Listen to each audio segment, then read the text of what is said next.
One of the questions was, someone I thought was a good question was, he said, well, why did they do this? In other words, why are these priests molesting these minors? Very complicated. I would say that if you have 20 molesters, you're going to find 20 different psychodynamics. For example, we had one priest who was involved with a 16-year-old girl, actually in a diocese not far from here.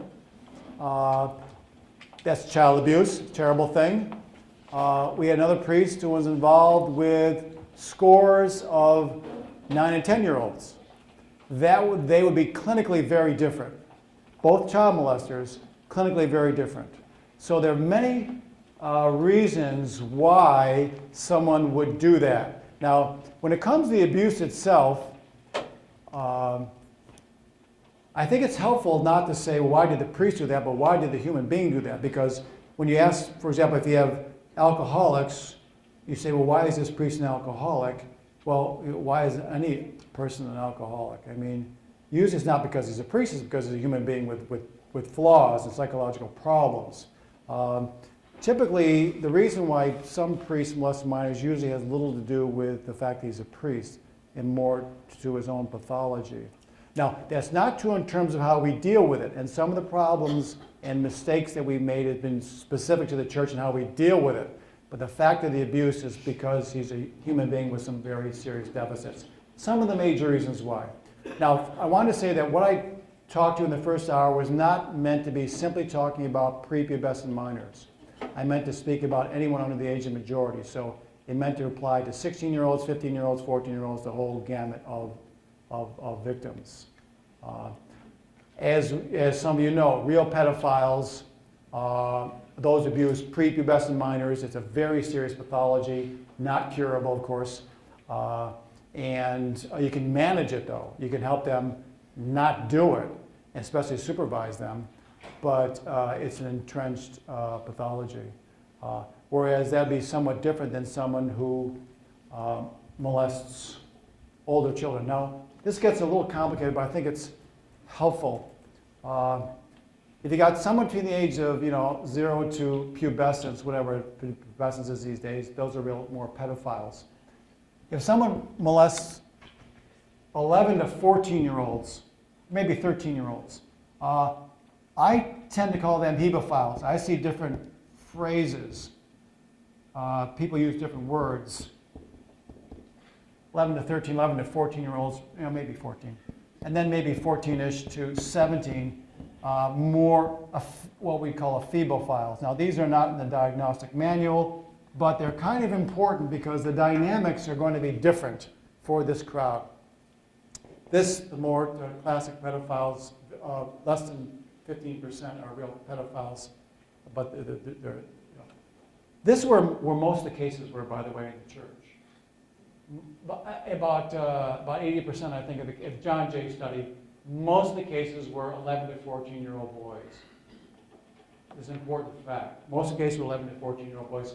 These, what I would call hebophiles. Clinically, I worked with a lot of them. They actually were more, honestly, and I'm not the only one who thought this, they were actually more clinically like pedophiles in terms of being seriously disturbed in the head, frankly. This crowd, the ephebophiles, less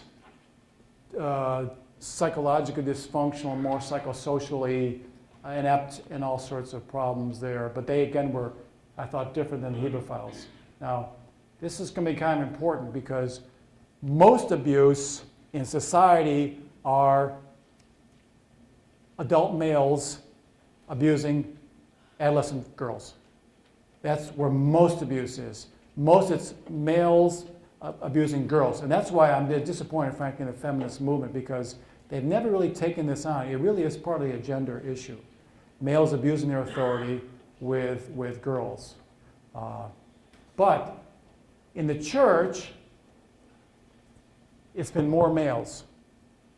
And it's been more males around this age. And so the question comes, why? Now, it's true not only in the US, it's true in the German report, which just came out in Germany. It's true in the Australian report as well, and probably other countries as well. So it's not just American, it's German, anyway, Australian, probably everybody, but although maybe not Africa, but certainly the countries I'm aware of. So the question is why? This is where a big fight starts about, some people will say it's a homosexual issue, right? And some people say, no, it's got nothing to do with homosexuality. Now I'm going to give you a complicated, confusing discussion of this, and if you walk away with clarity in your mind, you didn't really understand me. Okay. So it is very complicated. I have an opinion which no one else shares. I just want you to know this. I'm the only person who believes this. So just so you know. But I have information that some people don't have. And that's this. There have been 2 studies done that St. Luke's did one and Southdown did one. They found the same results. See, some people say it's got nothing to do with homosexuality. Well, in some ways that's true in the sense that most abuse in society is done by heterosexual males, first of all. So most abuse is heterosexual males in the society, and many priests who molested minors were in fact heterosexual. And most homosexuals don't molest minors, so you can't say if you're homosexual you must, because most homosexuals don't. And in fact, now we're allowing homosexuals to marry in some places. They're marrying people their own age, not marrying kids. So most homosexuals do not molest minors and appear to be attracted to people their own age. But the question is, why do priests tend to molest 11 to 14-year-old boys? And some would say, well, it's because boys are more available. I used to think that. I don't anymore for 2 reasons. One is, we've had altar girls now for quite some time. They're not molesting the altar girls.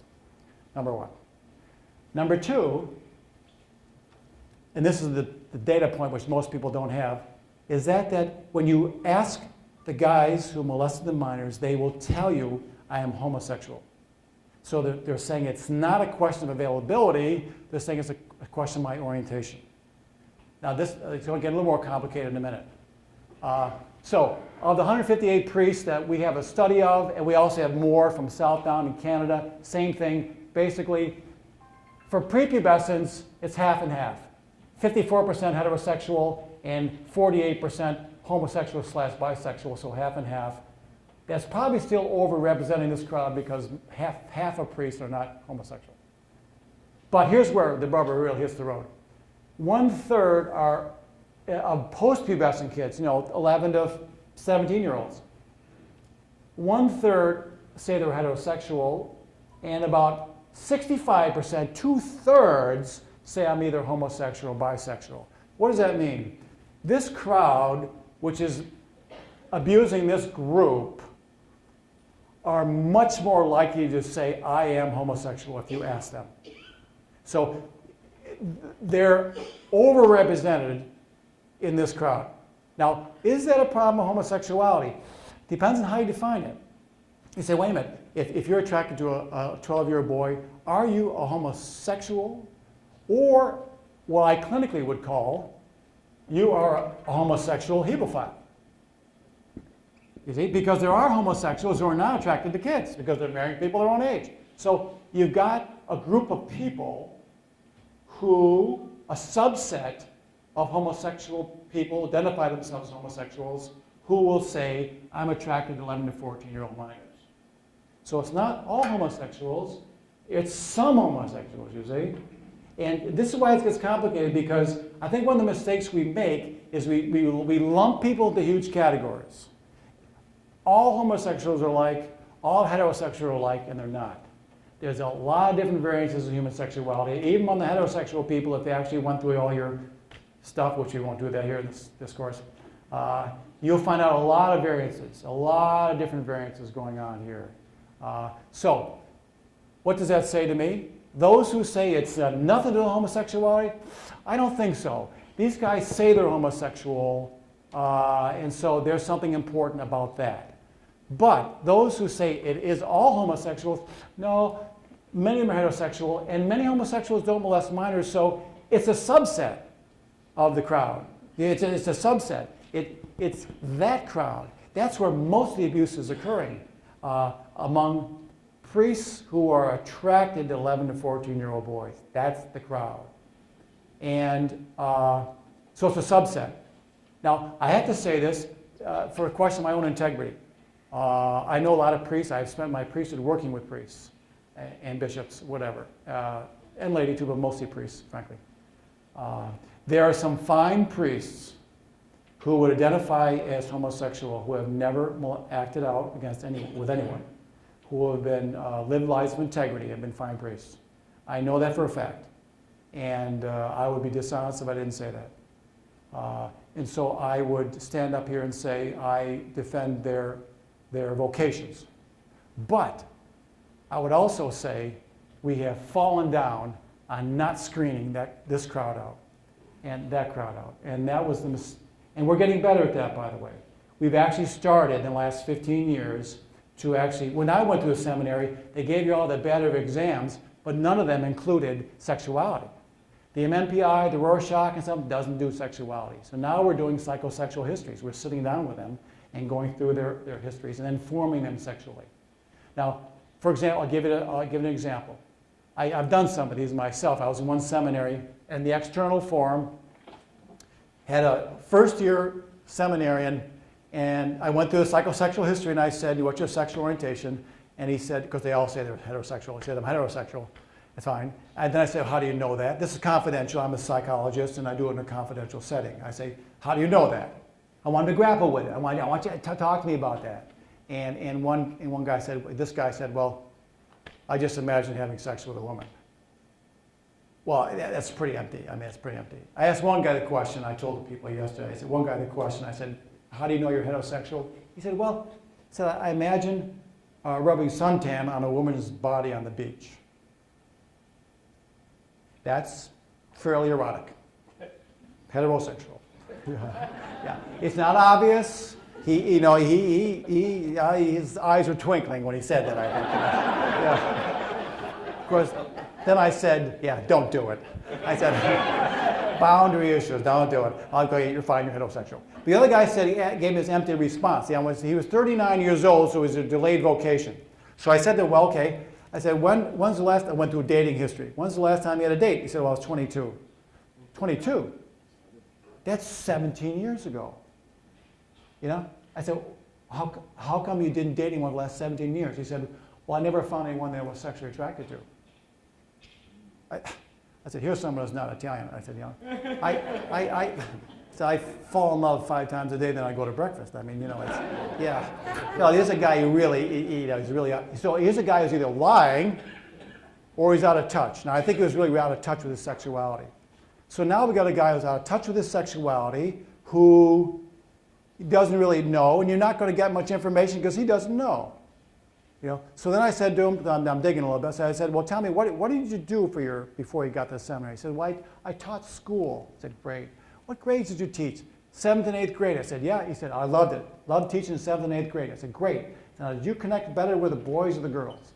He says, well, I connected well with both, but especially with the boys. So here's a guy who's out of touch with his sexuality, in the dark, and connecting with 13-year-old boys. That's the crowd. That's the crowd. And I told the rector that because it was an external forum, and they had other problems with him too. And so they dismissed him, I presume. They said they were planning on it, basically. We're getting better at it. We're not going to screen them all out, but we're going to get better at it. Now, I want to show you this. We are raising the bar. And I do a lot of work these days, seminars. I love working with seminarians. They're great. I want you to know we have great seminarians. And I tell them this to their face, it's true, they're better than we were. They are. They're better than we were. We have 150 at Theological College for the national in Washington. We got 160 in Mundelein, I think. We have 220 at the NAC in Rome, plus 80 in the Casa. So that's 300 in Rome. We were swamping Rome with seminarians. So we have a lot of good, they're solid guys. They're formed better, they're screened better, and we're seeing the better results. And I think psychosexually they're stronger. We are raising the bar. Now, I want you to look at this, and I think this is important because it's easy for us to get discouraged about about what's going on today. And I feel especially bad for the child protection workers. We got over 1,000 people in this country who are working for the Catholic Church in child protection directly. Yes, ma'am. To go back just a minute. Yeah, If I understand, based on your interview with the one man, yeah, you identified a pathology, and you said they dismissed him. yeah. Was there any reference to the civil authorities, or did they just cut him loose? Well, see, there were no allegations or even sense that he had molested anyone. So, and this was a psychological evaluation. So there's nothing to report. If I called the DA and I said, here's a guy who was out of touch with his sexuality, who used to teach 8th graders and enjoyed connecting with the boys, but you know, that's not enough. Not enough, yeah, not enough. Yeah. Now, if he had started saying something, he had done some things like that, then we have concerns, and I'll talk about that in a minute. Yeah. So the question comes is,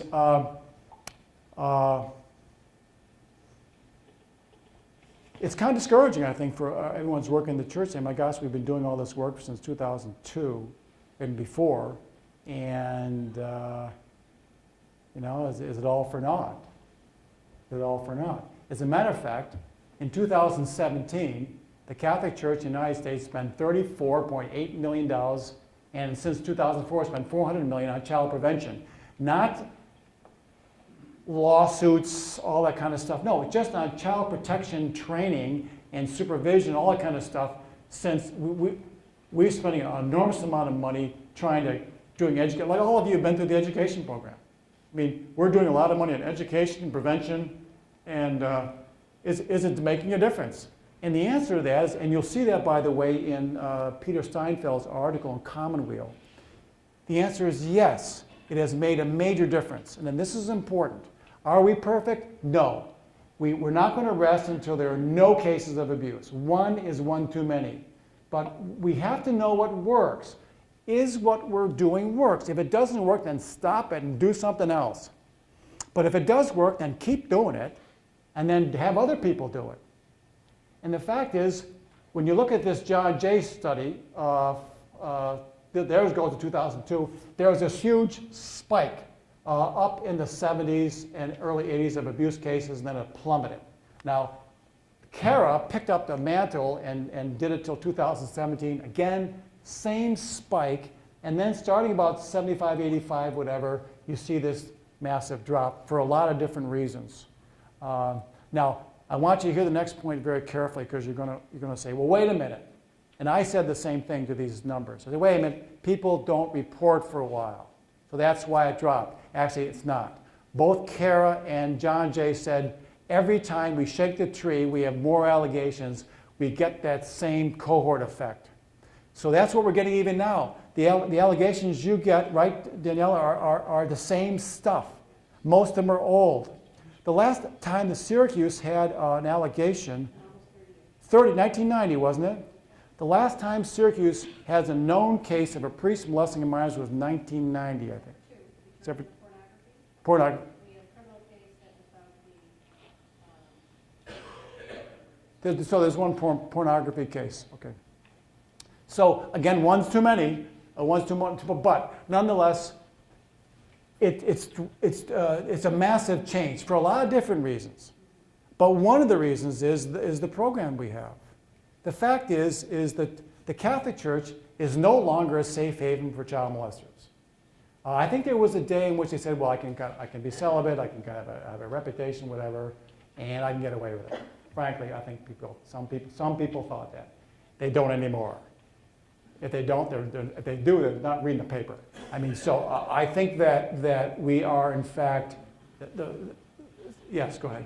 Do you have a sense of the degree of underreporting still, despite the shaking of Yeah, the trees? there's questions you asked underreporting. There's no question about there's a lot of underreporting.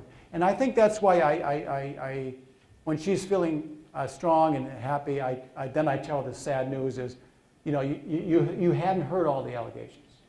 For every person that comes forward, how many more are out there? Well, if one of every 3 or 4 women is abused before the age of 18, not necessarily by a priest, by someone, that's a lot of people. Frankly, most people who have been abused do not come forward. They don't come forward. We're sorry they don't, but for their own reasons. I mean, some people are just say, just leave me alone. I've dealt with this. I don't, fine. If we can help, let us know. But if you don't want, I mean, okay. Yeah, I mean, but I would say, yeah, massive underreporting. And then what's going to happen is, by the way, every time you shake the tree, you get more. So when the AG report comes out in New York, you're going to get a bunch more. You're going to have another couple more dozen, probably, of people you didn't know about. And just the way it is.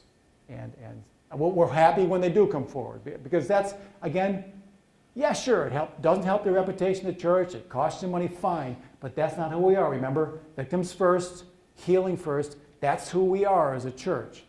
The healing of Jesus, we want to bring to these people. We want you to come forward, even though it's difficult.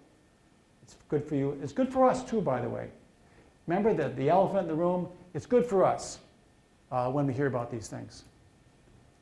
And so we need to heal. The church needs to heal. And prevention works. It does work. And now, I want to talk about the McCarrick case just a little bit. Again, I don't want to prejudge the man because his case is still in court. You're innocent until you're proven guilty, but it doesn't, it certainly looks like he has done some bad things. And one of them is with adults. Let me see. Let me see. Okay, one was adults legally. These seminarians, at first he was involved with, or made allegations anyway, before the children were seminarians. And while that wasn't illegal, the fact is that it's highly exploitive. For a bishop to be involved with an 18 or 19 or 20-year-old seminarian is highly exploitive. And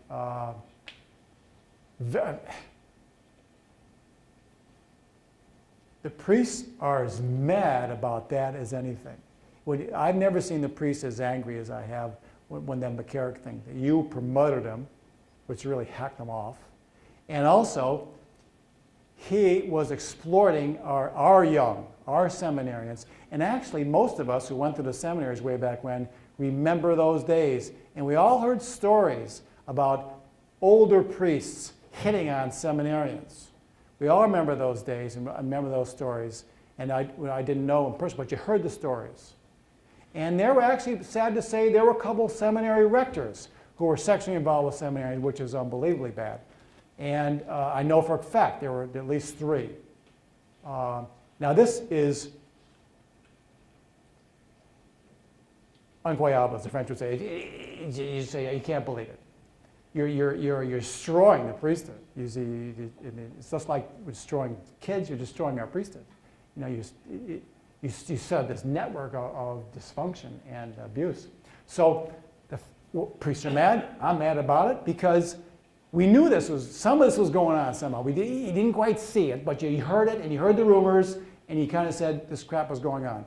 Now I would say that the seminaries today, I believe very strongly, are not doing that anymore.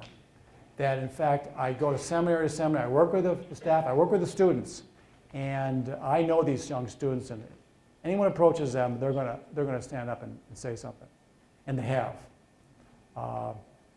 So seminaries are much better than they were back then, stronger, more integrity, but the McCarrick thing raises that specter of a day when it was unacceptable. And hopefully that's not going on much today, but I suspect there's some, but hopefully not much, yes. Why don't you speak in the mic so people can hear it? Yeah, that might be better. Yeah, I just wondered, I've heard that most child abusers were abused as children themselves, correct? Okay. That's the general thought. Is that the end of your question? You got part 2? Well, I just, the priests that, the young seminarians that were abused, did you have to closely monitor them? I mean, because if, could they possibly become abusive? Oh, an excellent question. And in the wake of this, a bunch of bishops have said, if someone's been sexually abused, we're not going to take him as priests. I said, wait a minute, let's be careful about that one. Because I think you're re-traumatizing victims. I mean, yeah. But basically, I would say we actually ran a study on this. We found out something surprising. Of the abusers that we had, 1/3 of the priests who were abusers had been abused. So 1/3. Now that's higher than the norm. Most 90% of priests have been abused generally, and 30 some odd percent became abusers. So it's a risk factor. But 2/3 were not abused. 1/3 were abused as minors. 1/3 had very dysfunctional backgrounds, and 1/3, we didn't see anything. It's hard to explain. So if you're abused, yes, that's a risk factor, but it's very important to say that most victims do not become perpetrators. Very important to say that. Most victims do not become perpetrators. But what it does say is that if you do, and you're a male, you become a priest, we should make, or anyone, we should make sure you've gone through some healing process. Have you dealt with it? Are you at peace with it? Is your sexuality intact? And are you developing good relationships? So it's a risk factor. You want to pay attention to it, but we don't want to just simply rid of it. Yeah. So now, so getting back to this, the case of Cardinal McCarrick.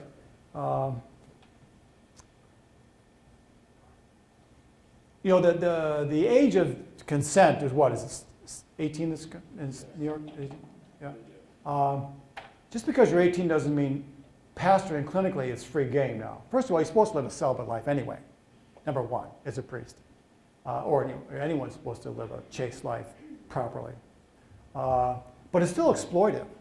So the other issue is if a priest or anyone, or a school teacher, for example, is involved with a student, or even if the student's 18. For example, as you know, I'm a psychologist, besides being a priest, and there were some studies done on female psychology students, and then the percentage of female psychology students who had sex with one of their professors was extremely high. It just kind of, whoa. And I was giving this talk once, by the way, and there's a couple in the audience. They're both psychologists. She was a student when he was the professor. He had sex, and I got married. I felt bad about raising the issue in front of them, but it doesn't mean it can't work out. But the question of exploitation, see, we call this sexual exploitation. When you're in a position of authority over someone, you are obligated to maintain the boundaries. And I tell priests that say that's not fair. I said, yes. For example, if you're in a parish, frankly, of 1,000 people, you're going to have a few people who are boundary crashers coming after you. It doesn't make any difference. You're responsible for maintaining the boundaries. And so we're doing a lot of work with young priests and seminaries. We explain them what sexual exploitation is. You're responsible for maintaining the boundaries. You're in the position of authority, and here's some of the ways you should do that. Are you going to go to some single woman's house at 11 o'clock at night, have a candlelight dinner, and sit on the couch? Why did one guy do that? Yeah, and he said, well, she kissed me. So no kidding. I mean, which one of you mothers are surprised about that one? Yeah. I mean, these are things that the guys don't know. I mean, they're well-intentioned kids who go to the seminar and become priests, but someone's got to tell them, there's certain things you do and certain things you don't do. Yeah. I actually, this is going to sound terribly antediluvian. I actually like the confessional screens. I'll hear your confession, but I just think the days of me holding your hand while you're having your confession,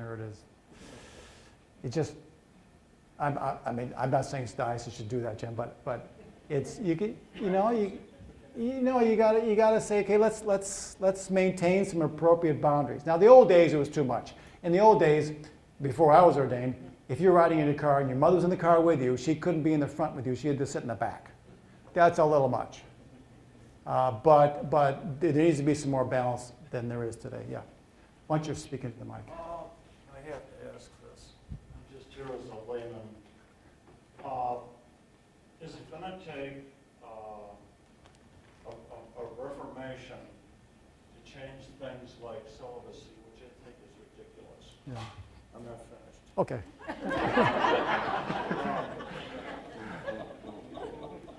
it's unnatural. Hmm?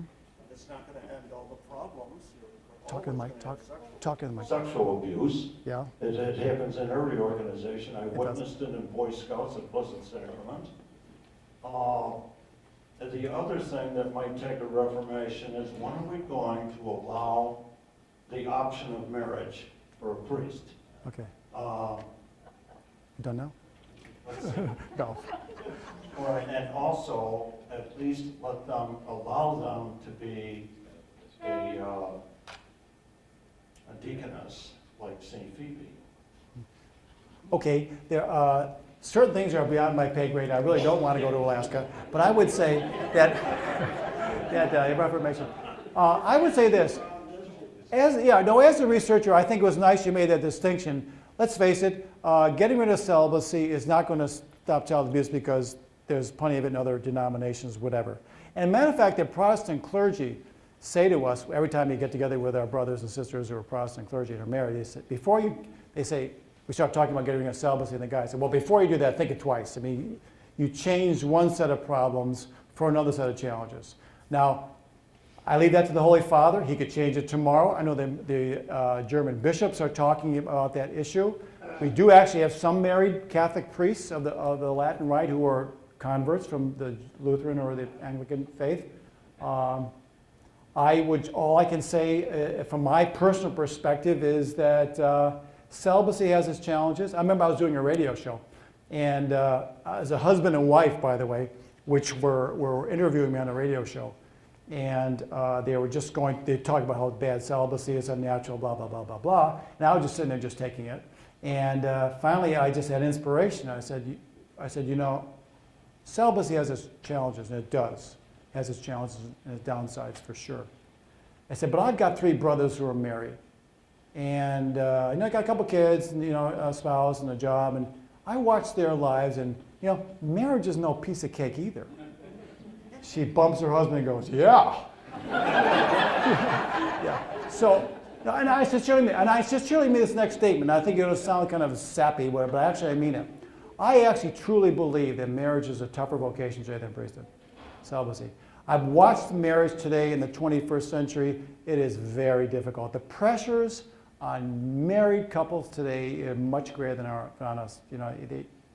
We need to pray for our married people and really support them. And so I'm happy as a celibate. I mean, I've had my moments, but I think God has called me to be a celibate. I'm happy to do that. I feel like the Lord's gracing me in other ways. So I feel blessed. But I love having nieces and nephews too, so that's great. Let me finish with a couple ideas, and I don't want to keep you over, but I want to finish.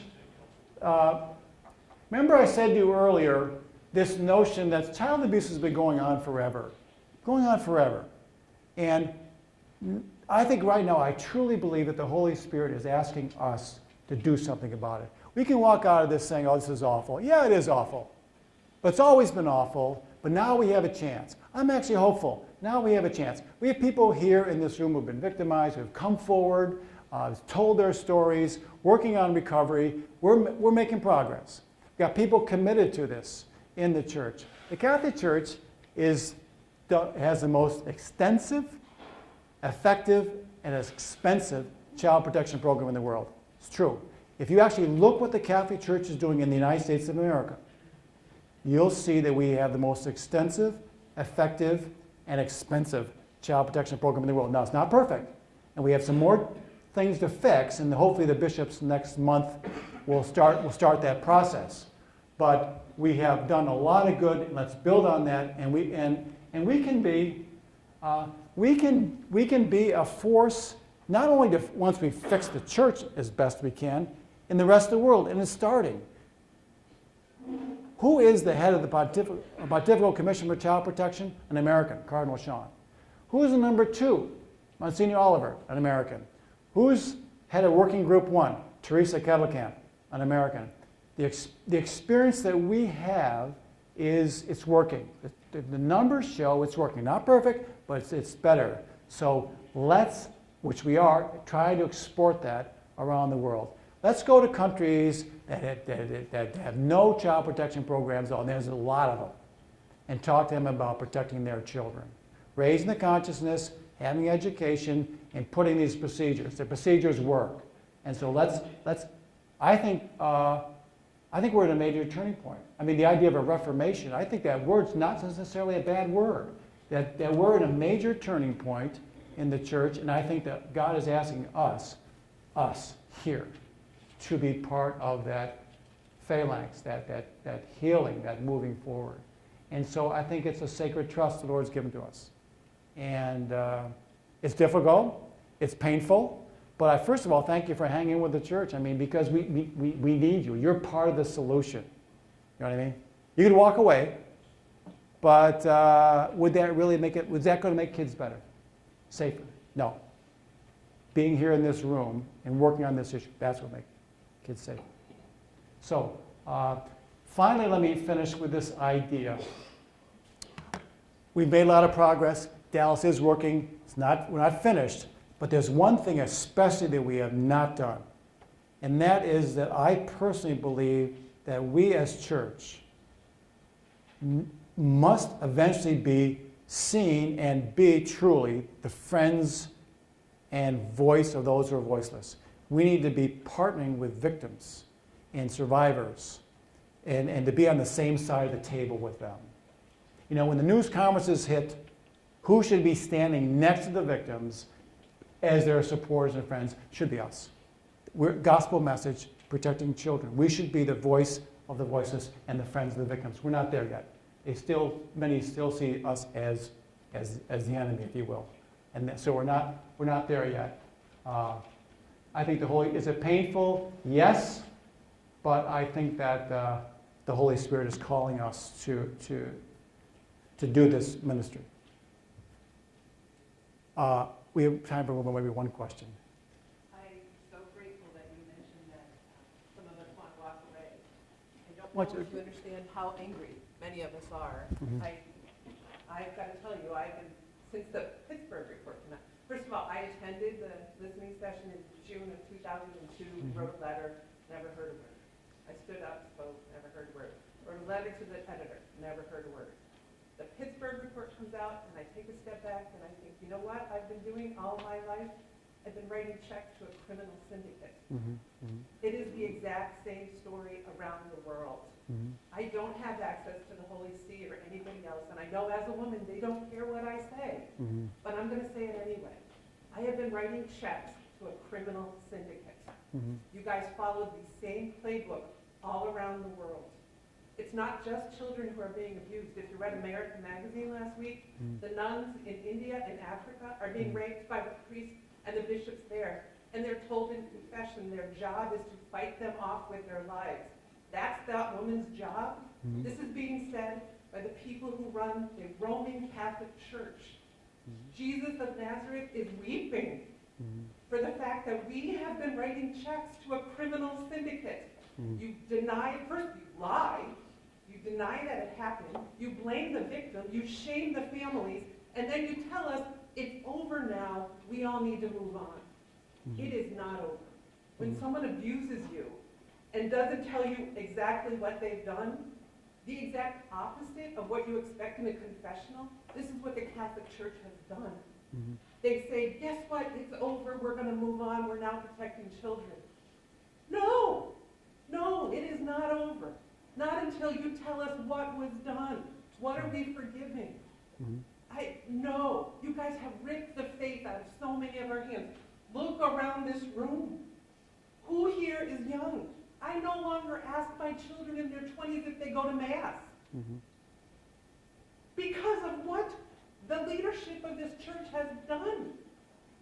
Jesus weeps. Am I grateful for what my friends like Chris Larkin do? Yes, I'm incredibly grateful. But is it okay? Is it over? Are we progressing? No. We don't know what was done.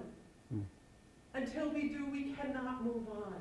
Until the people who turned a blind eye step down and step away from the church, we cannot move on. And everybody here has to ask, if we write checks to the diocese, to the bishop, to the church, are we supporting a criminal syndicate? Please go read that article in American Magazine last week about the nuns being raped. by the priests and the bishops in India and in Africa? What? How can we go to church? How can we support this? If you believe in your heart of the message of Jesus of Nazareth, we can't do this. Okay, I should thank you. So actually, if I appreciate your sharing, I appreciate your honest sharing. I would add that I have been in India and Africa, worked with those issues, and you're right. In other words, that I talked to some of the sisters in South Africa, I talked to some of the sisters in Pune and in India, and it is going on. The sisters, we talked about empowering sisters to, stand up for their own rights and for the church to listen to them. So we're working on that issue. I have been working on the issue. So yeah, I mean, the whole Me Too movement is not just out there, it's here in the church as well. And whenever there's power imbalances, which there are, in other words, especially in some other countries, like India, for example, where women are less empowered, or there's going to be some people who are offending them and abusing them. So I think the solution is to empower women and to empower children. And once we do that, when you break the power imbalances, and in this country too, frankly, with the whole Me Too movement, once you break those power imbalances, because it breeds abuse.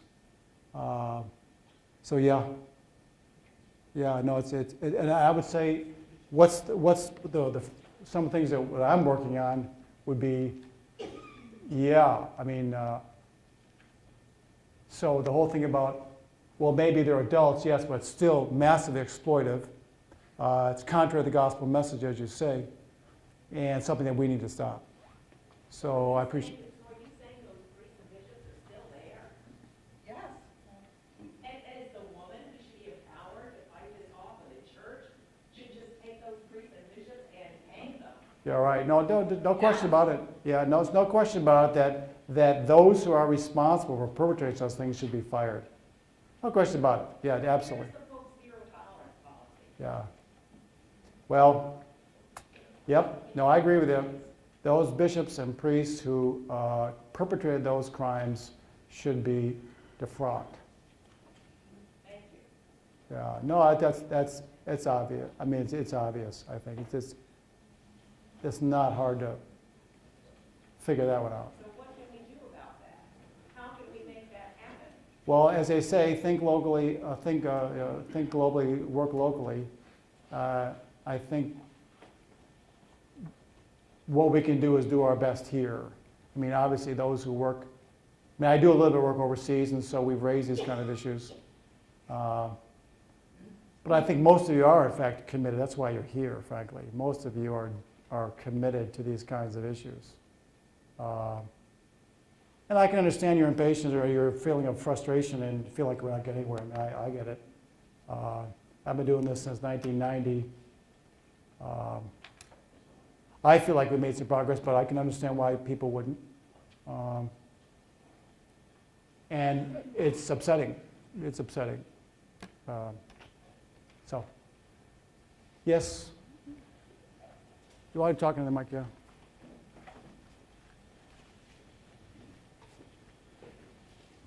I guess I want to begin by just thanking you. I think it was a really helpful presentation. I've done my own trying to keep up on this over the years, and I really appreciate the way you have commanded it all, and especially your beginning points about the kind of inbuilt need for clerics to appreciate the gut feelings, obviously, of parents and others. And I also want to validate the anguish that my friend Mary expressed to this lady, which shows the global sense of scope that many of us have about this issue, that while we, and I certainly appreciate all that you've said about what's being done, what has been done, etc., that I think that we do look at it as a systemic issue, all of us that care so deeply about the church, that it's systemic and not just to be addressed in Me Too approach, but thank you for that. Yeah. But the two quick points I'd like to make in that regard are, one is, I think addressing the pain of all of us in parishes with the names of the people that have come out, ones yet to be disclosed. I feel like from just anecdotally what I've heard is that it's not so much addressed the history of disappointment, of anguish, of disillusion, and I wonder if you could encourage or have ideas on how we as laity and how clerics especially ought to address this past history for so many men that were admired, and rightly so for the good they did, and rightly disillusioned by some of the other things.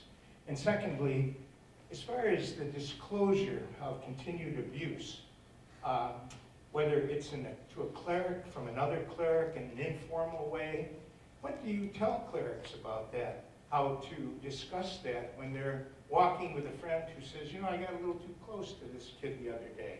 How do you advise them? And what do you advise third parties when they say, you know, my brother-in-law told me the other day that the priest in his parish just got a little too friendly, or this teacher got too friendly. What should we be doing? Okay, thanks. Two good questions. The second one I'll just briefly first, and that is typically offenders do not reveal their behavior. Usually you have to see it. Sometimes teachers will see other teachers or whatever seeing this kind of behavior, but typically sometimes people get upset. They say, well, if someone confesses the sin of child abuse in the confessional, the priest should be able to tell it. Of course he can't, but the fact is they don't. I mean, the offenders typically don't reveal their behavior until they're caught, and so they don't typically tell, number one. The first thing I think was kind of important, what do we do with parishes and that if the priest was offended years ago, but the parish is upset by this. I'll give you a good example. Recently, the Diocese of Washington, Archdiocese of Washington, released the names. And one parish had a priest who had been their pastor for 20 years probably, and was a beloved Monsignor who was a pastor there, and they were shocked that his name was on that list. And the pastor basically, I didn't know the priest, he said, well, I put a note in the bulletin. I said, nice. I said, but you need to do more than that. He said, no, that's enough. He said, no, so we had this little tussle back and forth. And finally, he realized that he needed to do something about it. And so he stood up at the end of all the masses and talked to the people about it anyway, which is a good start. So I would suggest that any parish that is reeling from this kind of news should have some sort of process. You know, I think at a minimum, it'd be nice if the pastor sat down with the people in a town meeting like this, and you start to talk about it and say, well, what are we going to do? And then what I do sometimes, as I mentioned earlier, with parishes, I'll sit down with the parish leadership and say, okay, let's fashion a process for this parish. And so we'll talk about how what will be good for this parish in terms of its future direction and healing. So anyway, yeah, one more. This got to be the last one because I promised not to keep you too late. Yeah, we're over time now as it is. Thank you. I would also echo the gentleman saying thank you. I've listened to this, and frankly, at the end of the day, I'm skeptical that a male clergy can address a systemic problem. I can't, the buck stops with Rome. Mm-hmm. Right. i.e. the Pope and the Holy See. And at the end of the day, can the fox be really expected to watch the chicken house? Mm-hmm. I'm sorry, but that's where I'm at. It's a very real concern. I think we have that too. Is that what will come out of these meetings in February and beyond with the bishops? Will they be able to essentially police themselves? And I know there's a lot of skepticism, and I share that skepticism. I get it, The few things they've tried, for example, the annual audits. That's been one way of trying to hold dioceses accountable. So every year there's a secular firm that of lay people who go into dioceses and make sure they're following the rules, essentially, in this country. And so I think that kind of oversight can be helpful. Now, the church has tried to have more of this. We have lay review boards, we have diocesan pastoral councils, we have all sorts of organizations that try to bring some lay accountability in there. But it's true, the church ultimately is run by bishops and the Pope. And they're the males, they're celibate males, and that's the current organization we have. And I understand your skepticism, and we'll see what happens. Yeah, we need to finish. So by the way, if you want to talk to me afterwards, feel free to come up. I got a few minutes to chat with you. Listen, I appreciate your honesty, your being here. You didn't have to be here. You didn't have to listen to me, and you didn't have to come, and you didn't have to stay connected to the church. So I appreciate you doing that. I also wanted to say it is painful. It's painful for me. It's painful for you. But I want to say especially it's painful for the victims and their families.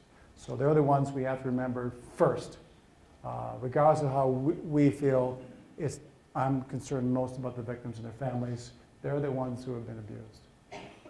So especially we support and them. So let's finish with a prayer, if you don't mind, and then I'll lead you in a prayer, and then we'll say the Our Father. Good and gracious God, we ask you to send your spirit of healing here, first of all, to all the wonderful people who are gathered here and all their loved ones, especially those they're concerned about, those who have lost faith, those who are hurting, those who are angry. We pray for victims and their families especially. Bring the healing of the Holy Spirit to them, and may we be your instruments as well.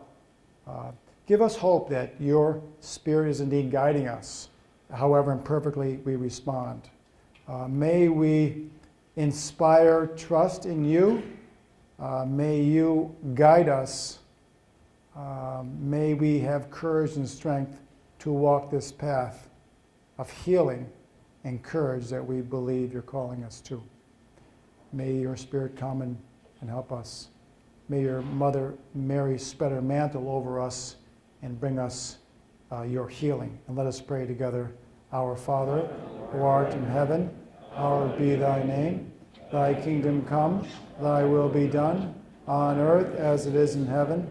Give us this day our daily bread, and forgive us our trespasses, as we forgive those who trespass against us. And lead us not into temptation, but deliver us from evil. And may Almighty God bless us all, Father, Son, and Holy Spirit. Amen. God bless you.